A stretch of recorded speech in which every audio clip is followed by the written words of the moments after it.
Y a-t-il vraiment de l'eau dans le gaz entre Emmanuel Macron et Elisabeth Borne? C'est ce que semble montrer le nouveau sujet de discorde entre le président et sa première ministre. Et ce sujet, c'est la stratégie à adopter vis-à-vis du Rassemblement national. D'abord, petit rappel de ce qu'a déclaré Elisabeth Borne dimanche sur Radio J. Ces idées sont toujours les mêmes. Alors maintenant, le Rassemblement national y met les formes, mais je continue à penser que c'est une idéologie dangereuse. Héritier de Pétain ? Oui, également héritier de Pétain. Ce matin, en Conseil des ministres, Emmanuel Macron a vertement recadré sa première ministre, selon les participants, expliquant qu'il fallait attaquer le RN par le concret et le réel, et pas en utilisant des mots des années 90 qui ne fonctionnent plus.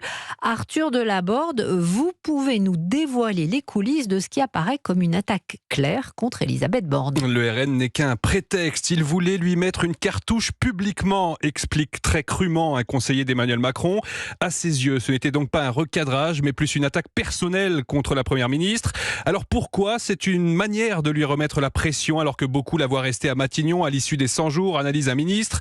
Cette mise au point du président est bienvenue, juge en tout cas un autre participant au Conseil des ministres. La diabolisation est une vieille ficelle qui ne marche plus depuis longtemps. C'est même contre-productif, car ça permet aux élus RN de contre-attaquer en se victimisant, ajoute-t-il. Et à Matignon, Arthur, on fait le dos rond. Oui, l'entourage d'Elisabeth Borne explique qu'elle n'est pas affectée par ces propos d'Emmanuel Macron. Elle est d'ailleurs restée impassible au moment où il les a prononcés, puis elle a déjeuné comme à son habitude avec le président à l'issue du Conseil des ministres. Selon ses fidèles sur Radio J, la chef du gouvernement n'a fait que dire spontanément ce qu'elle pense sur le RN, dans un contexte particulier puisqu'elle venait d'évoquer la déportation à Auschwitz de son père résistant et d'une partie de sa famille. Mais même si elle s'inquiète de la normalisation, comme le chef de l'État, Elisabeth Borne pense que c'est en obtenant des résultats concrets pour les Français qu'on combat le parti de Marine Le Pen, précise un de ses conseillers. Les informations d'Arthur Delaborde.